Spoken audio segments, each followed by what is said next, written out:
It is my pleasure to welcome you to the first in a series of webinars on community violence intervention.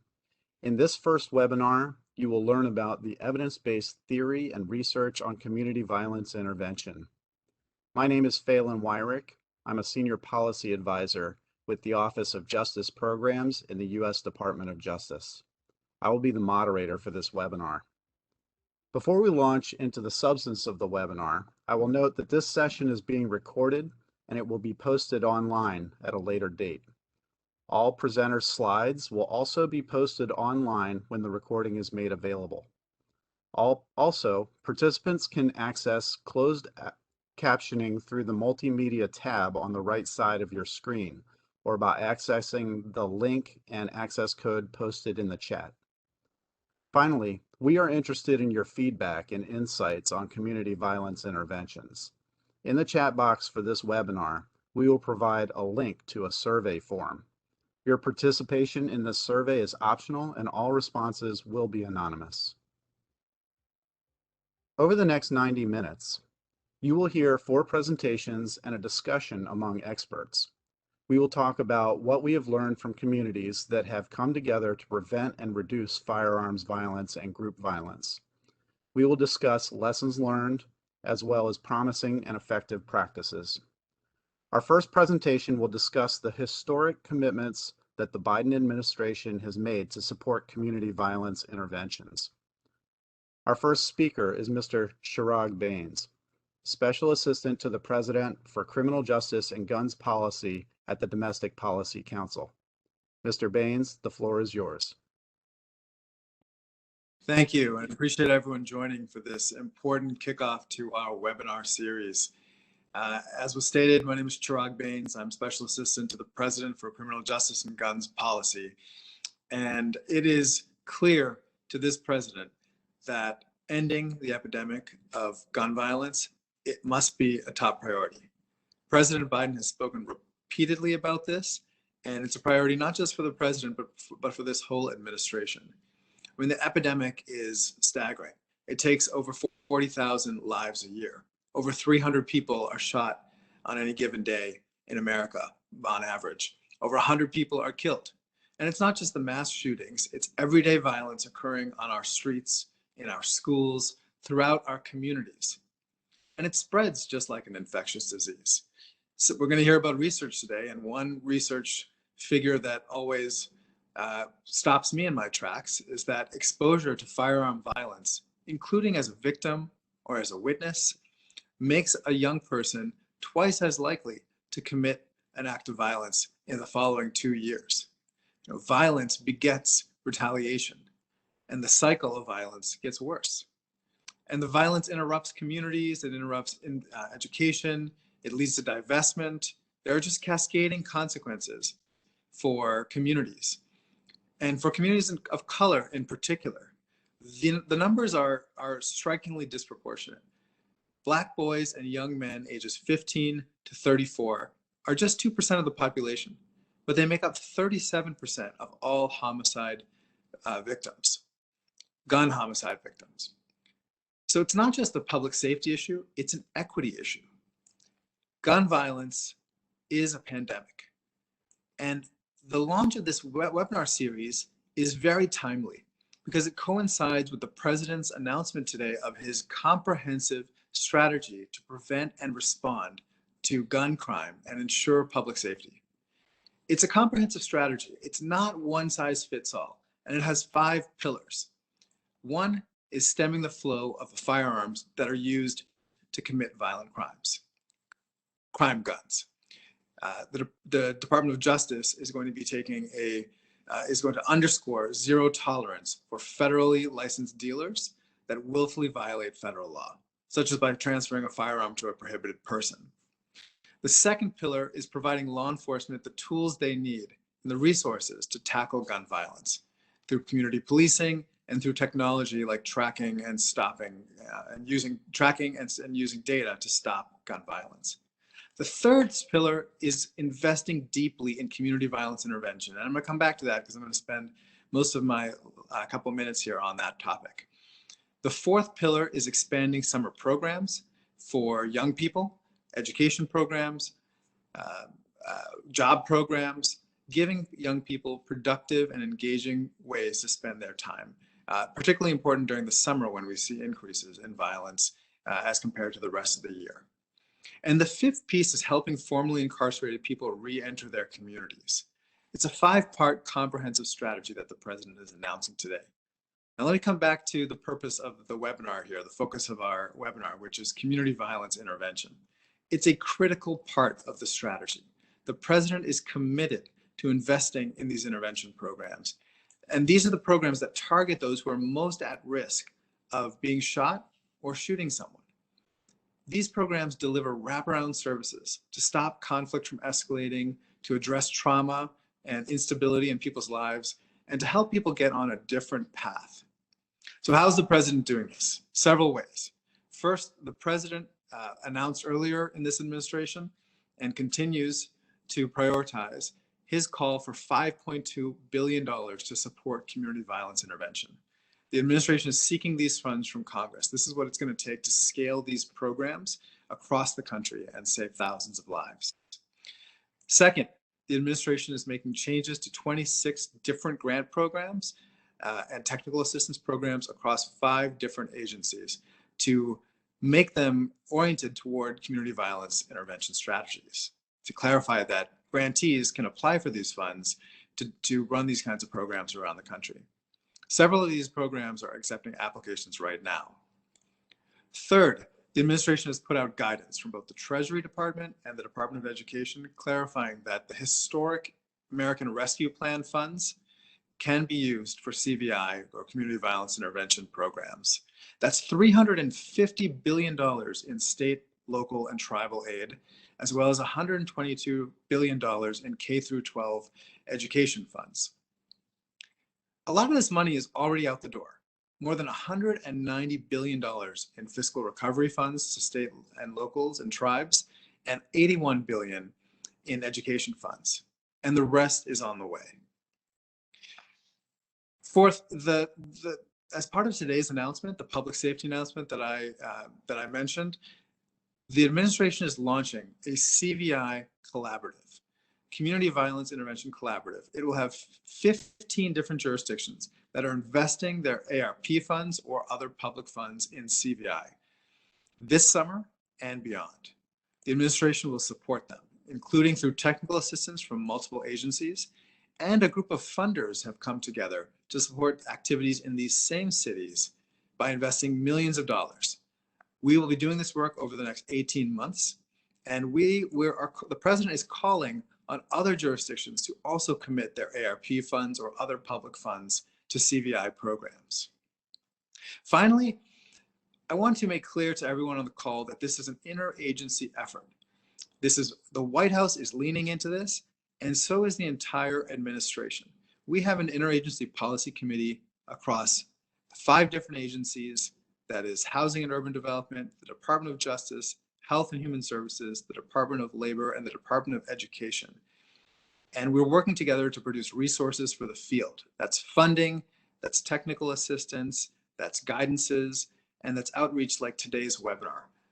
That's why I'm so pleased to be able to be with you today, because this is a demonstration of how the administration is coming together to try to bring the best thinking to the field, to pose the questions, to wrangle with them, and to give this work some lift, because we need a lot more of it. I hope you can see that community violence intervention is a top priority for President Biden, based on all of the steps that he's taken to date and his stated commitment to pursue greater funding and support in the future. He knows that these programs save lives, and he's intent on supporting them and bringing them to scale. With your partnership, we can do this. It is absolutely in our grasp to end the epidemic of gun violence. Thank you. And thank you, Mr. Baines. Our next speaker is Dr. Maureen Nation. He's professor at the Department of Human and Organizational Development at Vanderbilt University. Dr. Nation, the floor is yours. Well, thank you, Phelan. I am excited to hear about the administration's commitment to community violence. Those of us who have been doing work in this area have for a long time recognized that this is a complex issue that requires the type of investment that Mr. Baines has mentioned. My goal here is to actually to take a step back and talk a little bit about the history and the causes of community violence, and to introduce our subsequent speakers who will talk specifically about some community violence intervention strategies. So let me see if I can navigate this. So what are we talking about in terms of community violence? And I want to start with a pretty basic definition. We're talking about any types of modes of conflict that result in intentional injury or death. And the vast majority of this is through firearms or gun violence. So although there are a variety of different approaches or types of conflict, I think focusing on gun violence and group violence is really the thrust of our conversation today. The second thing is that it's not randomly distributed. And one of the things I would have you do is think about the communities that you're in and where violence occurs. And I imagine that it's not difficult to come up with specific areas or neighborhoods where violence is much more likely to occur. While you're thinking about those areas, I would also have you think about who lives in those areas. And as Mr. Baines mentioned, what we find in the literature and in our own experience is that racial and ethnic minorities bear a disproportionate burden, both as victims of violence and those who eventually end up involved in perpetrating interpersonal and community violence. So why is this the case? And one of the things I would like to do is just to first pay homage to our colleagues in public health and in sociology and in psychology and human development, because across all of these researchers and theorists, we've tried to pull together a model that demonstrates the connections between community and interpersonal violence. And what you see here is that there was kind of a growing recognition of the importance of the social and structural influences on violence, just as we see social and structural influences on a variety of health outcomes. When I talk about social and structural factors, I'm really talking about, number one, racism. One of the things that we see in terms of who is more likely to be involved in violence, again, is racial and ethnic minorities. But we also see that they are more likely to experience racism and discrimination. We also see that in these particular communities, we have poor access to and poor quality labor markets, housing, healthcare, and education. So when we start to try to describe the types of social context in the communities that are most affected, we see that there's some patterns that are reflected by poverty primarily, and we see it in the forms of the lack of healthy food, the lack of safe spaces. We see it in the form of poorly functioning schools as well. Now, one of the things that I've also mentioned is structural determinants, and I'd like to think of structural determinants as almost the scaffolding upon which the social determinants hang, in the sense that we're talking about the laws and the policies and the practices that determine who experiences some of the social determinants. So in the context of community violence, we're talking about things like policing policies. So who gets surveilled? And who is more likely to get arrested? In my work with schools, we see this in the form of disciplinary practices. So who's more likely to get suspended? And when we look across urban districts, we find that particularly Black boys are 2 to 3 times more likely to be suspended than their white counterparts in many of the large urban districts. We're also talking about practices, and I think when we break down practices, we're considering things like housing. One of the things that we know is that people of color have differential access to money, to fair housing. And one of the things that we're hoping for as we think about these is to start to unpack how these practices then have these cascading effects. And the last thing that I'll mention here in terms of structural determinants are values, in the sense that our values really kind of help us determine what types of laws and policies and practices are okay. And I think one of the things that we really have to question as a culture is what our laws say about our valuing of Black and brown people. One of the things that I think as we look at who bears the burden of for example, poor schooling, there is an implicit value that young Black lives perhaps aren't as valuable as other lives.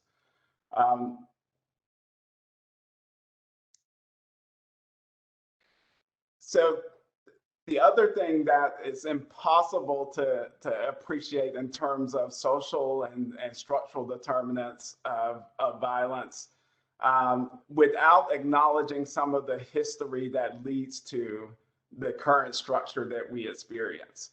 So one of the things that sadly we have a long history of laws and policies and practices that have allowed the current structures that we experience to exist. And I just have a sample of these to remind us of exactly how we got to this point.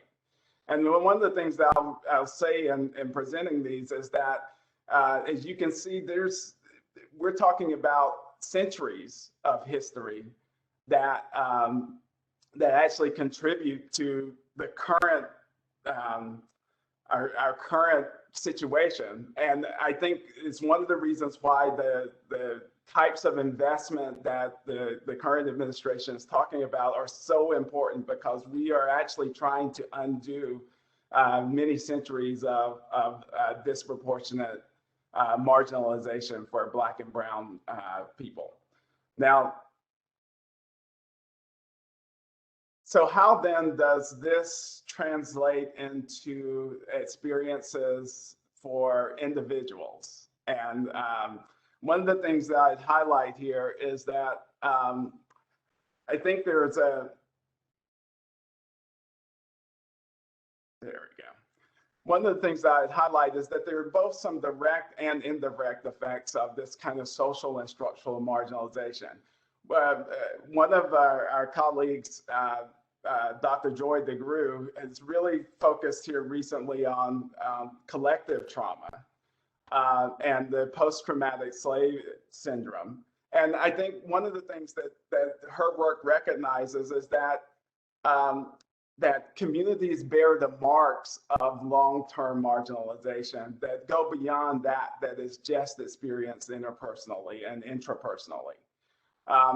We also have really strong research that looking at a variety of impacts of individual trauma, all of which are more likely to have occurred in the types of neighborhoods that have been socially and structurally marginalized.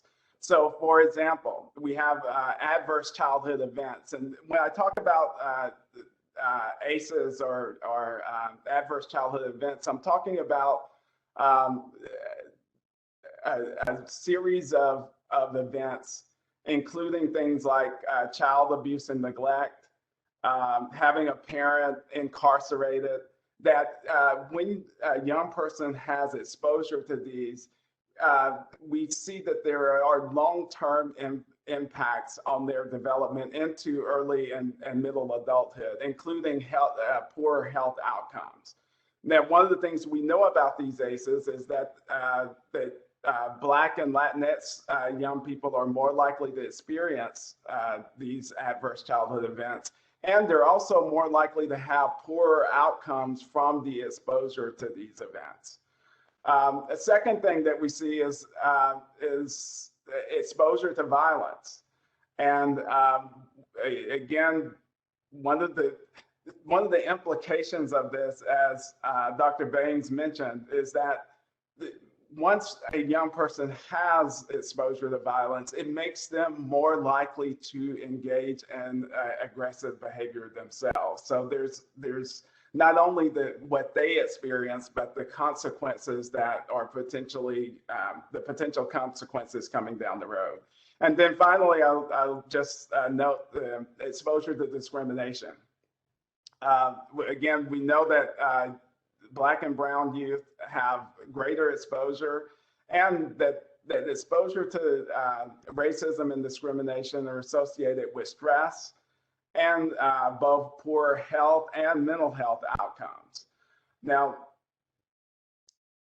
we also see that there are a variety of indirect effects on social and structural marginalization. And I really want to point this out because this raises the issues around equity. So as I've described so far, we already have a group of people who are not starting from an equal point. And the indirect effects suggest that not only do they start at a disadvantage, but they also have more limited access to the types of resources that would help them mitigate some of the disadvantages that they start with. So one of the things that you see are limits in economic opportunity and equity. So for example, I mean, one of the things that we see in the marginalized neighborhoods is this lack of investment and the lack of access to financial institutions, for example. We see things like poorly resourced schools. When we think about social inequities, we have increased experience of social and economic hassles. And I would just add here is that I think there's this narrative within our culture that being poor is easy. And if you've ever experienced it, you know that that's not true. I mean, even being able to accomplish some of the basic tasks on a daily basis is made much more complicated by one's exposure or one's limited access to resources. Another thing that I'd highlight here in terms of social inequities is decreased access to supervision and supports. One of the things that's true for our city here in Nashville is that according to a Brookings study from a couple of years ago, is that a neighborhood here in North Nashville has the highest incarceration rate for adults born in the early to mid 80s. And one of the things that we see now is that that particular area is also the area that has the highest rates of violence. So it's, again, some of those radiating impacts that Mr. Baines mentioned earlier that we're trying to account for. Now, once we get down to the interpersonal level, I imagine that this is the types of things that we're talking about will be much more familiar. So we start to look at things like individual and interpersonal risk factors. Things like a history of victimization. And one of the things I just mentioned here in terms of victimization is that once we understand just how important the history of victimization is, the distinctions between perpetrator and victim really start to fall apart because it is so rare to find someone who is perpetrating violence who has not also experienced violence. One of the things that we see in the context of family, again, is certainly parental involvement is important, but parental involvement is made much more complicated in the context of limited resources or mass incarceration. And then certainly at the interpersonal level, one of the things that is very clear and is, I think, is made even clearer by some of our research in relation to group violence is that who you hang out with is important. So young people who are hanging out with people who are engaging in violence are much more likely to engage in violence themselves. Now, I would say that while we think about these individual and interpersonal factors, and a lot of our intervention has been focused on these, it's impossible to understand these factors without first thinking of them through the context of the social and structural factors that I've talked about up until this point. And I think one of the risks of framing it this way is that it becomes overwhelming. That is, how then do we start to untangle all of this? And what I would say is that the good news is that we do know quite a bit about effective interventions. And one of the things that we'll talk further in the next presentations is about the types of interventions that have been shown to be effective. But what I just highlight here is that in terms of individual and group interventions, we have really a strong set of interventions that have been evaluated and found effective. And if you're thinking about or wondering about where to find those, there are several sites. You have the What Works Clearinghouse. Our colleagues at the University of Colorado have the blueprints for youth development. There is the SAMHSA website that also provides a list of programs that have good evaluations or promising programs that you might consider. So you're not starting from scratch as it relates to trying to find effective interventions. Second thing that I mentioned is that at the community level, there are also some really interesting and effective and promising interventions as well. So the programs like Communities That Care that my colleague, Dr. Deborah Gorman-Smith, who we'll talk a little bit later, I know that they have been engaged in it along with many other communities around the country. There is also our own work in Louisville, the Pride, Peace, and Prevention, where we're looking at the challenging of social norms and the narratives that we tell ourselves about who's engaged in violence and what violence means, and really trying to reshape how we approach violence at a community level. And then the final thing I would say is that structural interventions, we still have some work to do. I mean, and I think the nice part about this and with the administration's push for community violence interventions is the opportunity to continue to try to think about how we move upstream to be able to have impacts on community violence.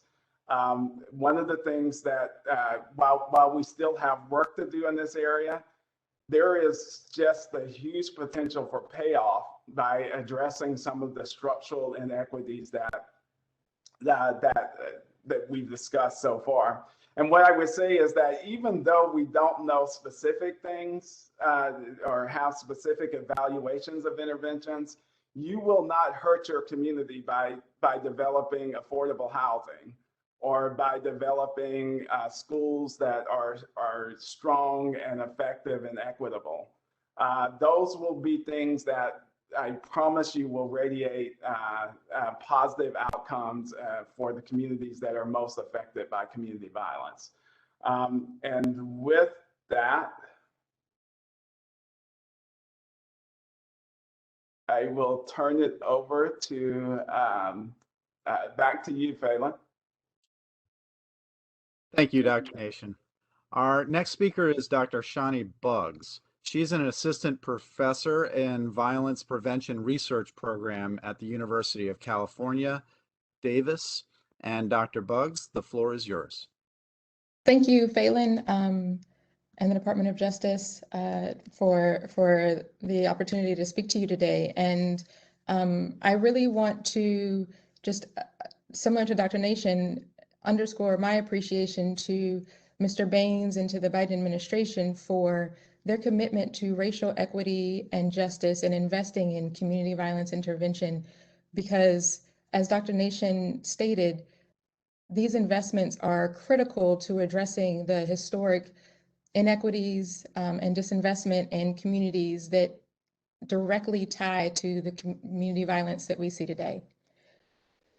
Dr. Nation provided a wonderful account of the social, historical, and structural factors that have led to the uneven distribution of community violence across our nation. And he nicely outlined the relationships between social and structural inequities and community level and structural level interventions to reduce violence.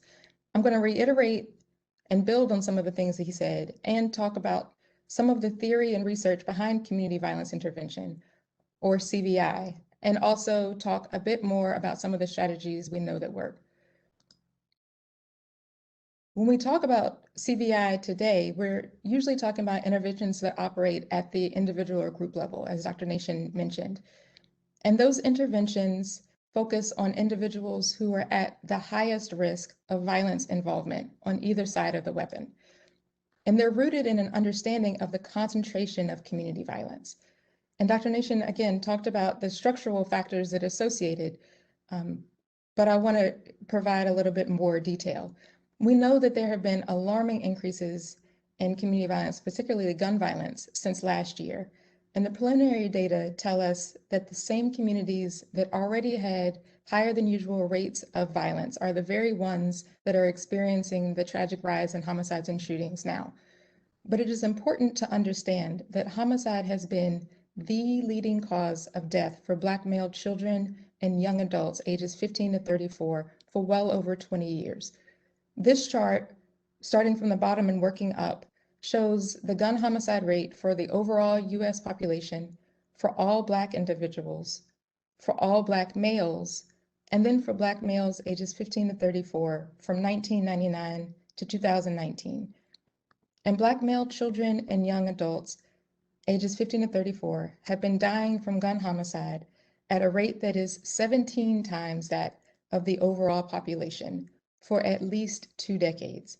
And this chart doesn't extend back into the 1980s and 90s, when we know that the disparities in gun homicide rates for Black boys and young men compared to the overall population was even higher.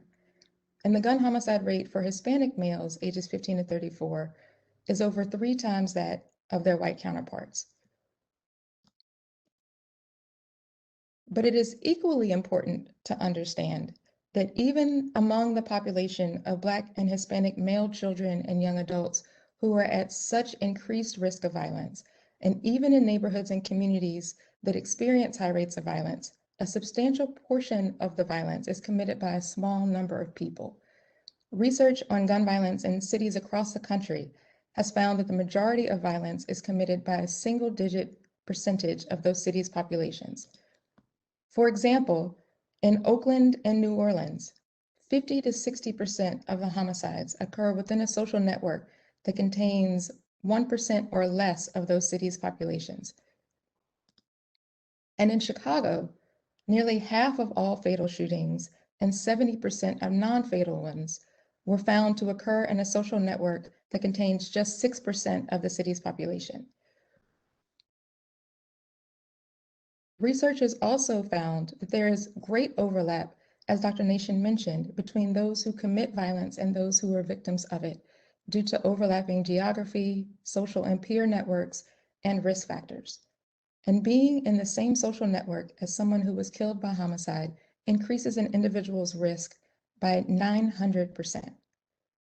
So by concentrating on those individuals who are at greatest risk for violence, victimization, or perpetration, communities can see substantial reductions in violence. And the community violence interventions aim to address violence by addressing those underlying factors that Dr. Nation talked about that put someone at high risk for violence involvement. I wish I could give proper credit to the person who first coined this phrase, hurt people, but I haven't been able to identify who that person is. But the phrase has been around for a long time, and it resonates strongly within the community violence prevention and intervention world because it recognizes, as both Mr. Baines and Dr. Nation underscored, that untreated trauma begets more trauma. Research shows that of individuals who go on to commit violence in their communities, the majority of those individuals and their families were touched and ultimately underserved by the systems that we expect to support us. Social services, governmental supports, schools, healthcare, justice, our economic opportunities, prior to ever having violence taking place. Those individuals often have had early contact with the juvenile justice system, and they often have histories of violence and criminal legal system involvement. They frequently have substance abuse or dependence issues. They often come from impoverished backgrounds that involve substantial hardship, and they overwhelmingly have experienced repeated traumas in their own lives. As Dr. Nation said, most have been exposed to multiple incidents of violence, and many have been victims of violence themselves. Now, these facts do not minimize the harm caused when people commit violence against other individuals. But without genuine and effective outreach and engagement to address trauma and healing in individuals, families, and communities, the high rates and cyclical effects of community violence will just continue. Community violence interventions have had remarkable success at disrupting entrenched cycles of violence victimization and retaliation. These interventions are successful because they employ trained frontline staff who are from the communities where violence is high, specialists who are credible to people at the highest risk of violence, and who are trained to engage them in trauma-responsive ways that promote safety, well-being, and peace building. These specialists understand that engagement requires deep commitment and persistence because the individuals they are trying to reach are among the most disenfranchised and disillusioned to believe change is possible. One common strategy is community outreach, which is commonly also known as street outreach. Community outreach involves hiring violence intervention and prevention specialists who have existing relationships, relatable lived experiences, and credibility in their communities, and the specialists provide mentorship, life coaching, and peer support. And evaluations have found that these programs, particularly when they are integrated into wider networks of supportive services, are frequently associated with significant reductions in violence. Another is violence interruption or crisis management, which involves having specialists trained in conflict mediation and dispute resolution to respond to and de-escalate potentially violent incidents, or to arrive on scenes where violence has occurred to offer trauma-informed services and community supports to survivors and others exposed to violence. These strategies help to prevent retaliatory violence and promote healing and well-being. And programs that include this strategy have collectively reported de-escalating hundreds of disputes that were likely to end in lethal violence. Group violence intervention is an approach that coordinates law enforcement, service providers, and community engagement efforts to reduce violence in ways that do not contribute to mass incarceration. The intervention includes personalized services and supports to group-involved individuals who are at highest risk of violence involvement. It also includes a process for community members to voice a clear message of community safety and narrowly focused enforcement actions against individuals who continue to engage in serious acts of violence. Group violence intervention has been found to be successful in reducing community violence. It is critical, though, that it have strong leadership and community partnerships guiding the effort so that it is narrowly focused, community-driven, and culturally responsive, and that it purposefully engages with community-based organizations that can provide support and services for individuals who seek them. Hospital-based violence intervention programs provide intensive counseling, peer support, case management, and social services to patients recovering from gunshot wounds and other violent injuries. Research has shown that violently injured patients are at high risk of retaliating with violence themselves or being re-victimized by violence in the near future. So these programs work with the participants to address immediate needs for safety and well-being, and to support clients by connecting them to community resources that can help facilitate physical, psychological, and emotional recovery. Evaluations have found that violently injured individuals who participated in these programs were often less likely to be convicted of a future violent crime and less likely to be subsequently violently re-injured than those who did not receive the services. And all of these strategies stand the greatest chance of success when they incorporate individualized wraparound services or opportunities. This term, wraparound services, is used in many spaces, but for community violence intervention, it means linking those at highest risk for violence involvement to services of all kinds that are tailored specifically to the individual and can consequentially help participants change the trajectory of their lives. So it includes things like intensive case management, housing assistance, legal services, therapeutic or counseling services, substance use disorder treatment, skill building, and more. Connections to these wraparound services depend on the relationships of the frontline specialists. And these services are used in the context of structured and person-centered peer support that facilitates personal transformation by meeting people where they are and offering genuine and dependable assistance with complex needs. Effective community violence intervention also means that we must have a fair and just system for holding individuals accountable for violent behavior. So our systems for law enforcement and justice must work equitably for all and not unevenly for members of law enforcement versus members of the, citizens of the community. And people living in communities with high rates of gun violence must not be over-surveilled or criminalized simply for where they live. And it also means that if we want to sustainably reduce community violence, we must address those systemic issues that Dr. Nation talked about that help to create the conditions that foster violence. New York, Oakland, and Los Angeles have each achieved impressive citywide reductions past in community violence by recognizing that violence intervention and prevention requires a multi-sector infrastructure to be successful.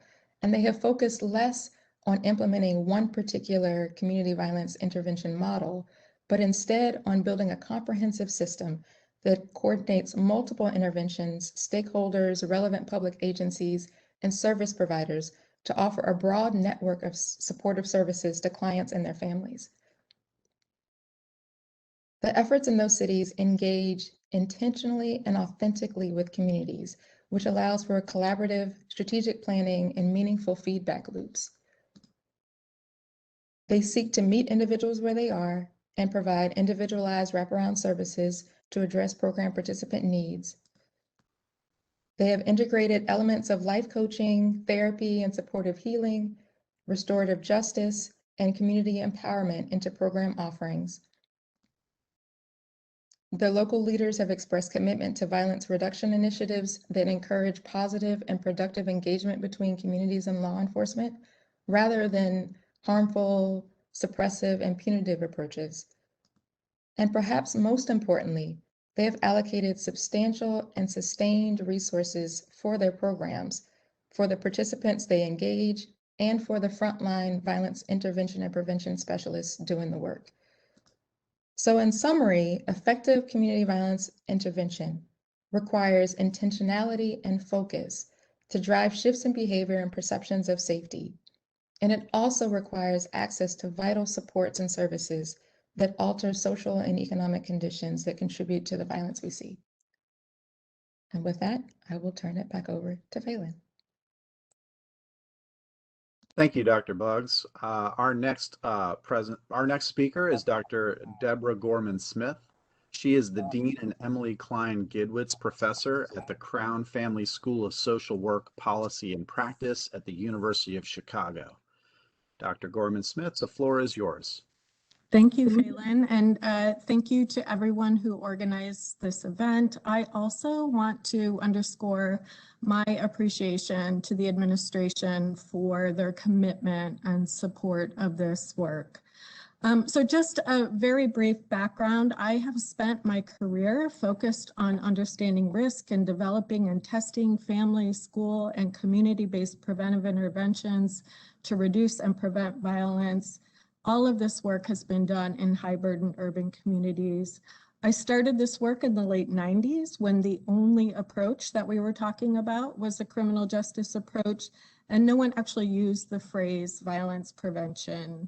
And while I'd be lying if I didn't say that I was sometimes discouraged, the reality is that we've learned a lot. And as you've heard, we've identified effective programs and strategies, and we've demonstrated that it is possible to reduce and prevent violence with the right investment and commitment.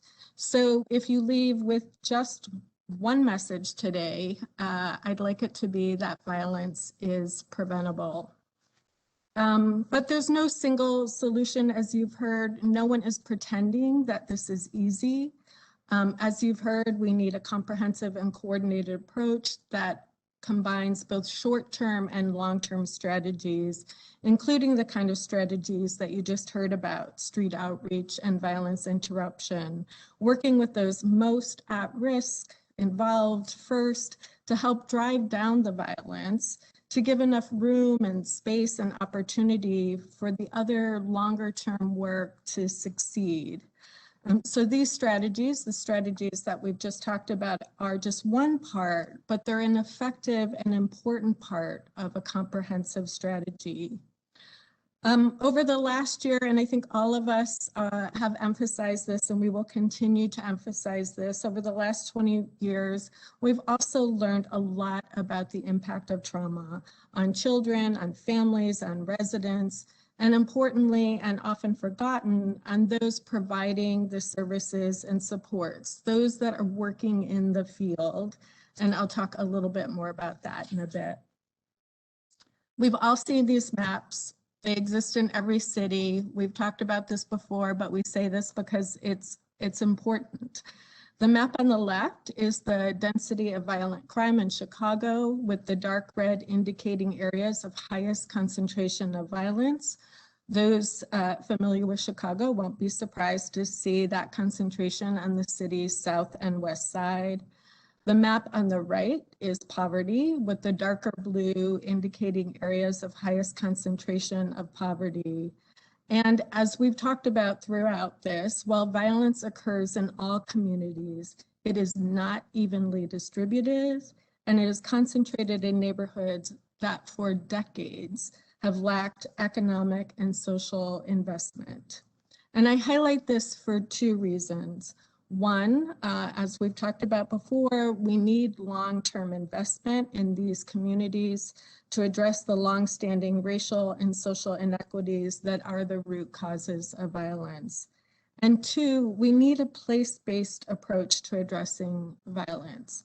While we've identified effective programs and strategies, and we've demonstrated that prevention works in reducing risk for individuals within schools and families, we've not concentrated our efforts in a way to make real progress in decreasing community-level rates of violence. So we all know, again, that there isn't a single approach, but at least one part of this strategy should include a comprehensive and coordinated approach focused within communities, moving from a simple focus on individuals to a focus on place, working within and in partnership with communities and neighborhoods that are most impacted by violence. While we're all impacted by violence, and we are all impacted, none more so than the children living in these neighborhoods. These are recent data we collected across 30 high-burden neighborhoods in Chicago from 600 families. And I want to highlight here just a few numbers. By the time youth are 17, 18%, almost 1 in 5, had actually witnessed someone shot or killed. And 32%, 1 in 3, has had a close friend or family member murdered. Other data we've collected highlight high rates of depression, anxiety, and trauma experienced. And so think about what that means in a classroom, in a school, in a community, and as again, each of the previous speakers have talked about, the long-term impact this has on an entire community. There are now hundreds of studies linking exposure to violence to a host of poor outcomes from childhood through adulthood. And the impact of this trauma doesn't just impact mental health and behavior, but could actually result in changes in brain physiology and functioning, having long-term effects. Again, we highlight this, all of us here today highlight a focus on the effects of trauma, not to excuse behavior, but because it has enormous implications for how we think about and approach violence prevention work, not just for the children and youth and families that are being served, but for the workers as well, particularly for those involved in street outreach and violence interruption. Part of why people are so successful in this work, why they are credible messengers, is because they often have the same lived experience and background as the people they are working with. So one of the things that we've learned in the course of evaluating these programs, as we try to understand the variation and findings about the effects of these programs, is the importance of training and supports for the men and women who are doing this work. So for example, in Chicago, the philanthropic community, recognizing the importance of this, came together to help fund something known as the Peace Academy, which is a multidisciplinary training program designed to professionalize and strengthen the fields of street outreach and community violence prevention. The program provides rigorous, at least 144 hours over an 18-week curriculum that is focused on street outreach, nonviolence, trauma-informed services, and restorative justice. These are professionals, and they are a workforce that needs to be treated as such. The Academy also works with organizations that support outreach to provide ongoing training and support and supervision, and to encourage organizations to develop pathways for professional development for these workers. I'd like to provide a couple of examples of the impact of doing this work. We are one of 5 youth violence prevention centers that are funded by the Centers for Disease Control and Prevention. Maury leads another one of these. And the last 2 rounds of funding have included the explicit focus on implementing and evaluating community level strategies to reduce and prevent violence. So I share one example of work here.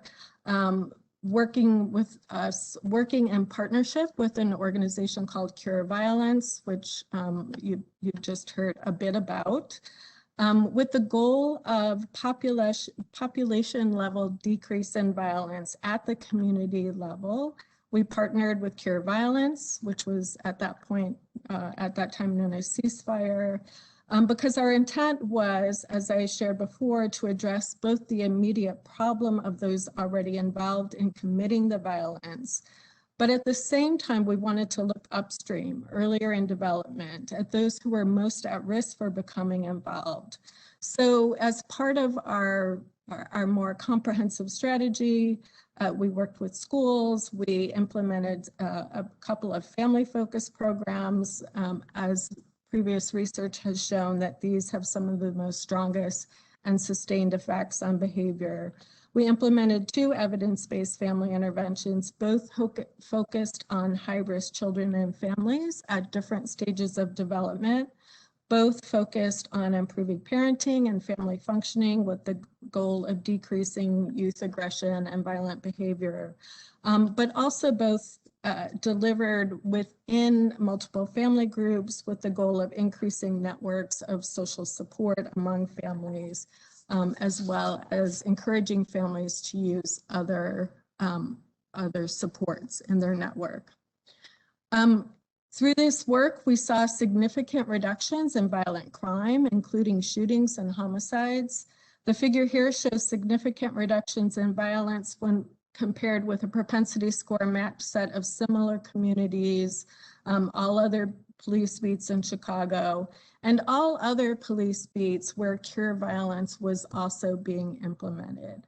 And so you see here an impact not only of cure violence or ceasefire at the time, where there were significant decreases in all of those neighborhoods, but you see that this isn't just a ceasefire story, that there were effects, additional reductions in the neighborhood where these other strategies were being implemented.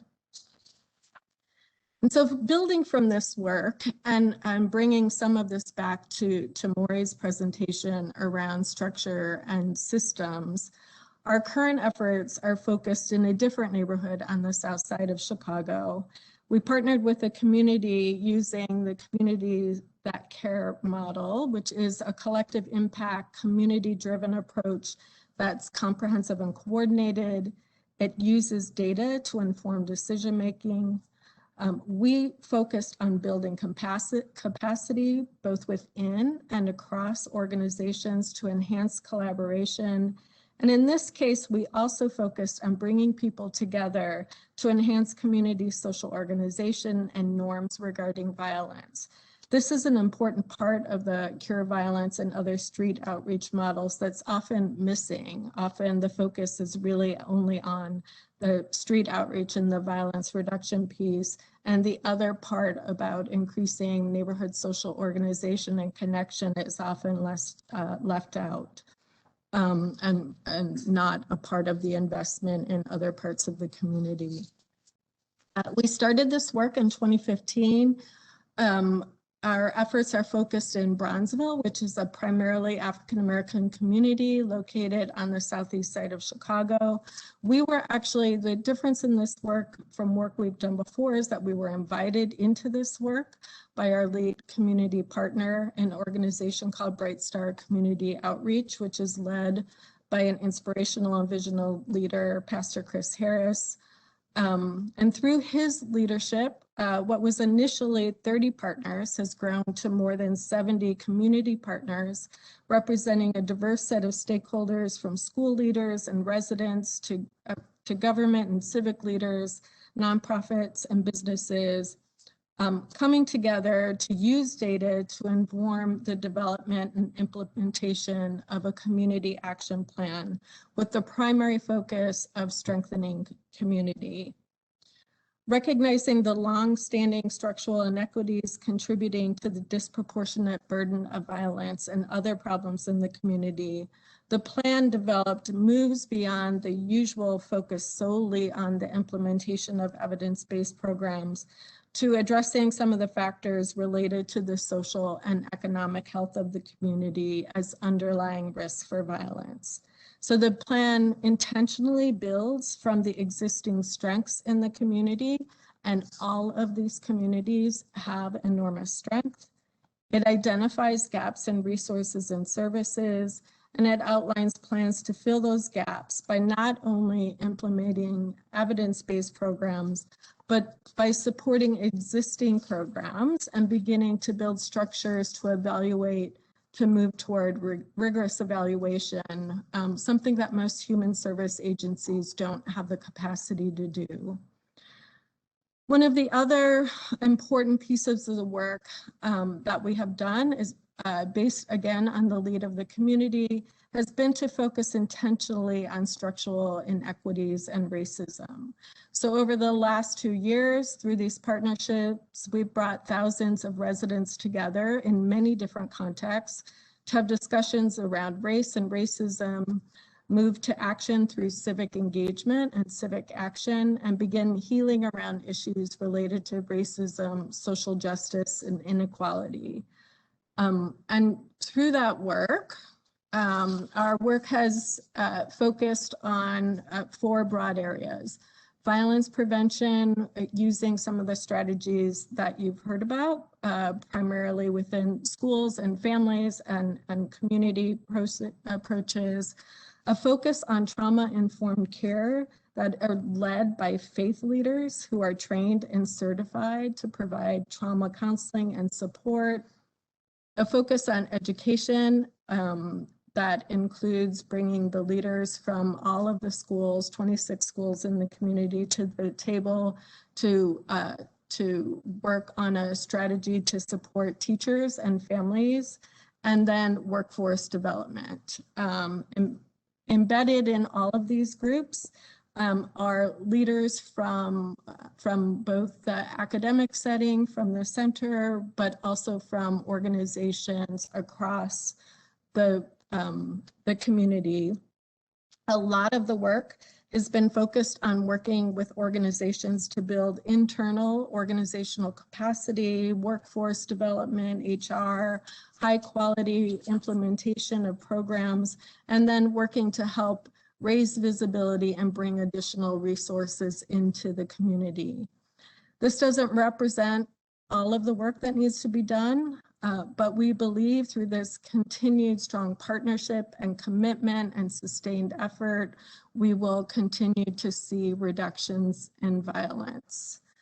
And so just some initial results. I know that these are hard to see, but we released and we began to implement the community action plan in 2018. And so we used that as the starting point for what we're calling the intervention, and did initial analysis right as the pandemic hit in March 2020. And then we again did another set of analysis at the end of March in 2021.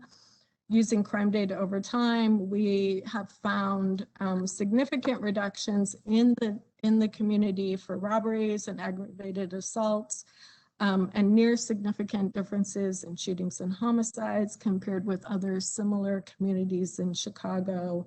And as I shared, these results have held even through the pandemic, when violence has increased across the city. So these results and other research that has been conducted over the last 15 to 20 years is pushing the field, as you've heard, to think about a comprehensive public health approach to preventing and reducing violence. We're learning a lot about how to do this in different types of communities, but we're also finding some consistency across communities. So for example, in high crime neighborhoods, we need interventions like that use street outreach and violence interruption to address the immediate problem of violence, to drive down violence enough to free up space to do some of the other work that is needed. But again, these can't be the only strategies. We've seen over and over and over again that these programs are implemented, shootings and homicides are reduced, but funding is then lost, programs go away, and there are no other programs or strategies that are put in place, and the cycle just continues on. So while implementing these strategies, communities need to also begin working upstream. We use that term a lot, to build capacity, to change norms, to support children, youth, and families within schools and within neighborhoods. We need to implement programs earlier in child development to prevent behaviors that lead to the need for interventions like street outreach and violence interruption. And we need to support community-based organizations, those that are local and embedded in communities and neighborhoods, by working with these organizations that are already in the community, some of them who have been in the community for decades. It's possible for us to implement strategies that work, and we can see substantial public health impact and reductions in violence. And with that, I will turn it back over to you, Phelan. Thank you very much, Dr. Gorman-Smith. With our remaining time, I would like to pose a few follow-up questions to our presenters, and I'll ask that our panelists activate their video. I will pose questions to specific individuals, but with time permitting, I will then open it up to other panelists if they would like to comment. So I'll start first question with Dr. Nation. And Dr. Nation, you talked about the social and structural determinants of community violence. And this administration is mobilizing resources from across the federal government to help support community violence interventions across the nation. We heard from Mr. Baines that Department of Justice, Department of Education, Department of Health and Human Services, Department of Labor, Department of Housing and Urban Development, all of these departments are moving resources in this direction. So for those in communities who are trying to determine how they should leverage diverse resources to address these social and structural determinants, what kind of advice or further advice might you have for them? Well, thank you for the question. One of the things, as you were talking about all of the people who are engaged, it reminded me of the discussion around infrastructure. And I think it's an important analogy because what we are describing are communities that have suffered from long-term disinvestment. And when you think about the types of things that constitute infrastructure, like strong schools, affordable housing, affordable health and accessible health care, those are the types of things that are going to require lots of different people coming together, lots of different elements of the community coming together. And it's interesting and gratifying to see that there are some cities that have already started this process. I think Dr. Buggs talked about some of the work in New York and in Oakland and such. Here in Nashville, we have people who are doing some of the interrupter work, but also people who are working on affordable housing. And certainly there are lots of folks who are interested in making sure our schools are able to be successful. And that maybe one of the things that I would say, just as a short answer, to kind of push the public health metaphor even further, is that if there was one thing that I would encourage communities to do in terms of structure at this point to improve outcomes, it would be to make sure that their schools are safe and effective. I mean, what we know from the research is that a poorly functioning school is a virtual petri dish for all kinds of things all kinds of poor outcomes to emerge from that, including school failure and increased risk of engagement with the criminal justice system. So, I mean, I think there are some things that we know could be effective, and it's really encouraging to see that the administration has made the types of commitments that and proposals that it has to make sure that those types of things are going to be part of the solution. Great, thank you. Dr. Buggs, anything you would add to that in terms of the advice that you would offer? I think Dr. Nation really summarized a lot of the points that I would make. I think when you're talking about leveraging the diverse resources, it really is important. I think it cannot be overstated how much the disinvestment and the neglect of the communities has led to the violence that we're seeing today. And that's across sectors. And so it really is important that there is an all hands on deck approach to community violence prevention and intervention. And it really means building up communities across the board. Dr. Gorman-Smith talked about the need for the immediate strategies, and I talked about some of those strategies in my presentation. But it really is important to address those structural determinants and to invest in communities in an equitable way to repair the harms that have been done by the policies that have left the communities out of economic prosperity and development for decades. Thank you. And Dr. Gorman-Smith, anything you would like to add on that point? No, I think the only other thing that I would add is that that we need to think about all of this as long-term commitment. It took decades, hundreds of years, for us to reach the place where we are today. And I've been doing this work for 25 years. I say 25 years because we often function in these 5-year increments. We get funded for 5 years, 4 years of an administration, and priorities change when new people come in and funding shifts. And I don't have the answer to how we think about this idea that we need to be investing, as we've all talked about, in communities across multiple sectors. And we need to think about this for the long term. This is a 20-year commitment, a 30-year commitment. It's not a 3 to 5 year commitment, because we've seen that over and over again. We start to make progress and then we fall back because we think the work is done. Thank you very much. Turning now back to Dr. Buggs. So the word community is so central to everything we're talking about here.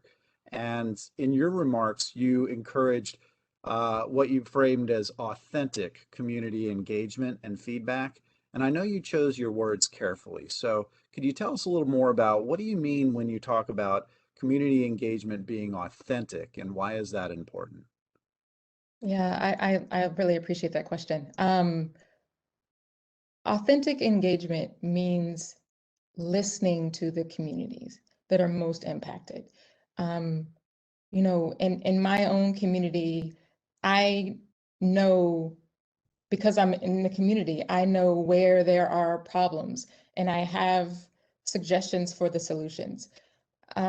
People in communities that are most impacted by gun violence have solutions to the problems. They know what is needed in order to repair the harms, to heal individuals and families and communities.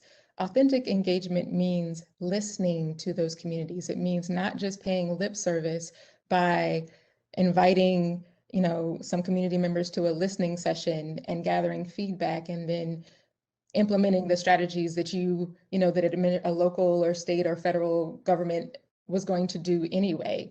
It means actually approaching the problem from the ground up and not just continuing to impose solutions that don't engage the community in ways that would meaningfully address the problems. And so too often, for far too long, we've had top-down approaches. We've had individuals who live outside of the communities that are most impacted, determining what the policies and practices will be to address the violence in those communities. And so authentic engagement means stopping that. It means actually talking to the community members, and community is, it's not a monolith, right? It means having different conversations with different people, but those who are closest to the problem are the ones who have the most viable and sustainable solutions. And so it means really engaging them and having them help to drive the process, not just asking them some questions and collecting some feedback and then continuing on with the same harmful and ineffective policies and practices that have already been tried and failed. Thank you for that. Dr. Nation, anything you would add on the issue of community involvement and what authentic community involvement looks like? I would just agree. I mean, I think there's so much to be gained by having conversations with community members. And yeah, one of the things that we find is that listening to young people about their experiences, I would say our work in Louisville, it really emerged out of that. I mean, is hearing young people say, here's my experience, and making sure that we don't just do the same old thing in light of what they were telling us. I mean, I think that the other thing is also just recognizing that there is so much inertia around changing how we do things. I mean, that is, yeah, sadly, I mean, if we were going to be able to police ourselves out of this, we would have already done it. I mean, I think if we were going to be able to incarcerate ourselves out of this, I think we would have already made a big difference in what we're seeing. So it really does mean that I think if we're going to have a different outcome, we've got to be willing to be kind of genuine and thinking outside of those kind of tried and true methods that we've all come to lean on. Thank you. And Dr. Gorman-Smith, would you like to add anything from your Chicago experience about authentic community involvement? Sure. So I would just also emphasize that there is so much knowledge in the community. I am a researcher. I believe in science. I believe in an evidence-based approach. I've done randomized controlled trials, but it's also very clear to me that there are really interesting, innovative, likely effective programs that are already going on within neighborhoods and with communities. But they don't reach the level of what we call evidence. So to the point that's already been made, it's often the case that people come in from the outside. We have this top-down approach. We're supposed to use programs that come off of these lists that often have not been developed or tested or used with these populations. And we ignore the knowledge and expertise that already exists in the community. So I think being authentic is as being community-led and recognizing that there is enormous knowledge and expertise that already exists, and it's about supporting and uplifting that. Thank you. And I'm going to stay with you, Dr. Gorman-Smith, because I want to shift to another question that comes from your presentation. You mentioned in Chicago that over 30 partners came together to develop and implement a community action plan. Now, I'm also a researcher, and so I love plans, but others are skeptical, and they can worry that as soon as a plan is created, it's put on a shelf and it begins to collect dust and it doesn't really have any practical utility. So can you talk to us about what is the real world practical utility of a community action plan to prevent and reduce violence? Yeah, I've seen many of those plans. I've gone to many offices, seeing them on shelves collecting dust. I think there are a few things. One is, it starts with leadership. And the leadership can't all be held in one place, and that the plan needs to have commitment across sectors and from people, again, that live and work and are invested in the community over time. And it needs to be thought about as not a plan with a start and an end, but as a living document that is constantly updated, which is how this plan works. So we have an initial plan, but we're now on version 3 or 4 of that plan, because as new data come in, new priorities are made. We have a pandemic. We have calls for racial justice. The plan changes. I would also say that often these plans are made and we rely a lot on then some sort of volunteers to carry out the plan. And I think one of the important things is that that people and leaders, and we bring this work together, that people need to be paid to help move forward the various parts of the plan, that we can't do this all on the backs of volunteers. People have jobs, people have families to take care of. And so what I've seen is things start to fall apart when there isn't both continued both financial investment and when things are coming in from outside of the community rather than building up from within the community. Thank you. Dr. Buggs, anything you would like to add about the idea of a plan and how that works in practical ways? Yes, I really appreciate what Dr. Gorman Smith said. I think what I would underscore and add is that people need to see themselves reflected in the plan. And that means that, again, they have to be included in the plan. They have to be driving the plan. I also think it's really important, as Dr. Gorman Smith said, that this is not a volunteer effort. It's not outside of the government's public safety plan. It's not outside of, you know, the overall strategy for community health and well-being. It has to be invested in. It needs to be required that leadership has objectives that continuously engage and refine the plan over time. I really appreciate what was said about it not having a beginning and an end date, because if we're talking about, you know, again, if we're talking about addressing the decades, the centuries of disinvestment and neglect and harm, we can't talk about having a plan that is a short-term idea that doesn't fully respond to all of the harms that have been done.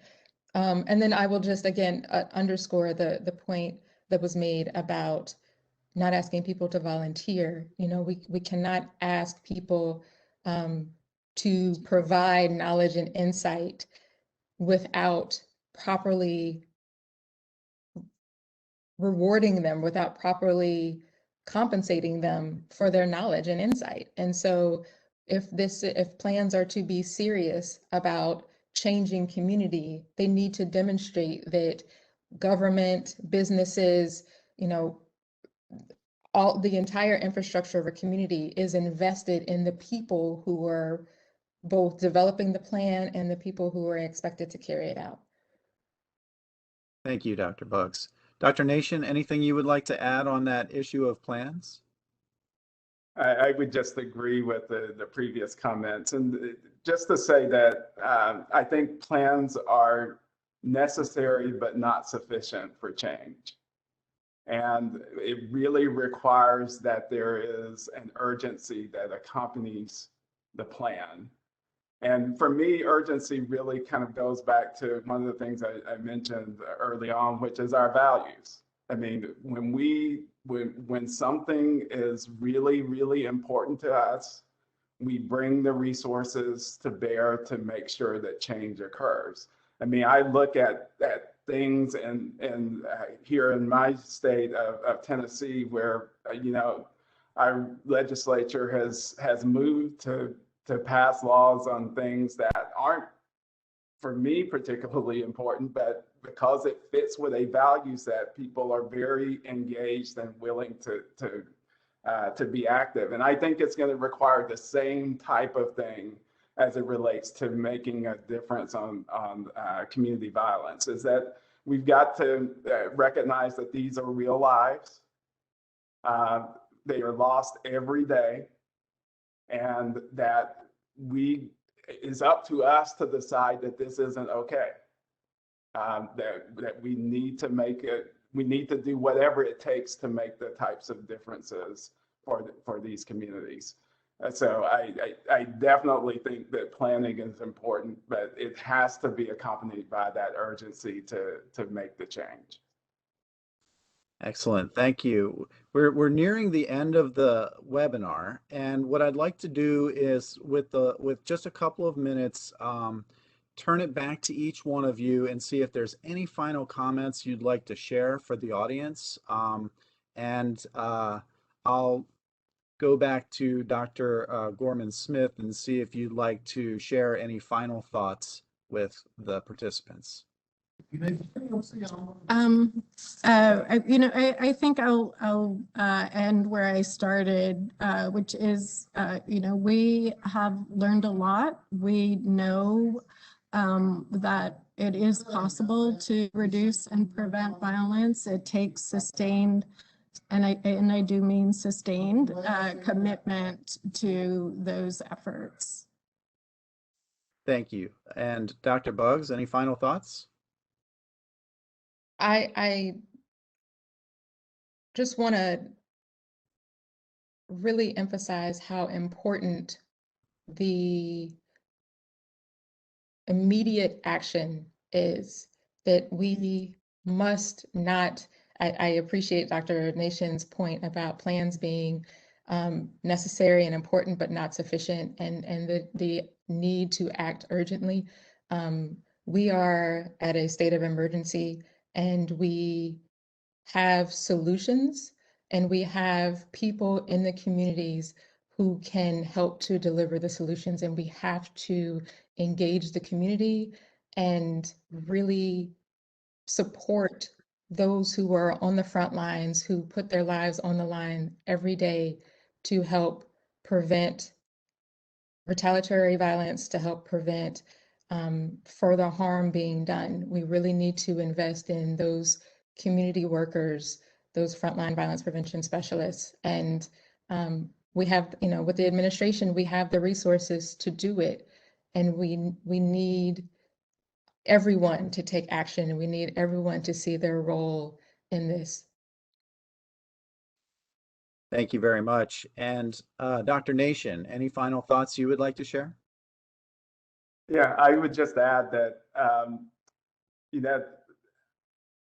like Dr. Gorman-Smith, I've been doing this for a couple of decades now, and it's exciting to see the conversation and the commitment that the administration is proposing for in relation to community violence. What I would also say is that, again, if we're going to make the types of differences that we hope to make, it really does require that we figure out ways to address the conditions that allow community violence to occur. And, one of the things that makes me excited about this work is that I'm hearing us talk about community structure and kind of addressing infrastructure and addressing the types of things that kind of community investment, the types of things that have been so long neglected, that are as much a part of community violence prevention as interpersonal intervention. And I think if we really come to believe that, we'll come to make the types of commitments that it's going to take to really make a difference on community violence. Thank you very much. We are coming to the end of this webinar. I will remind participants that this webinar is being recorded, and we will post the recording and the presenters' slides online when they are available. Please take a few moments to fill out the brief survey and share your thoughts about community violence interventions. I believe in the chat box, they've just shared the link to the survey. I want to thank all of our presenters today and all of you who are viewing this webinar. As a reminder, this is the first of multiple webinars that we are producing on community violence interventions. Please stay tuned for more to come. This concludes our presentation on the evidence-based theory and research on community violence interventions. Thank you very much.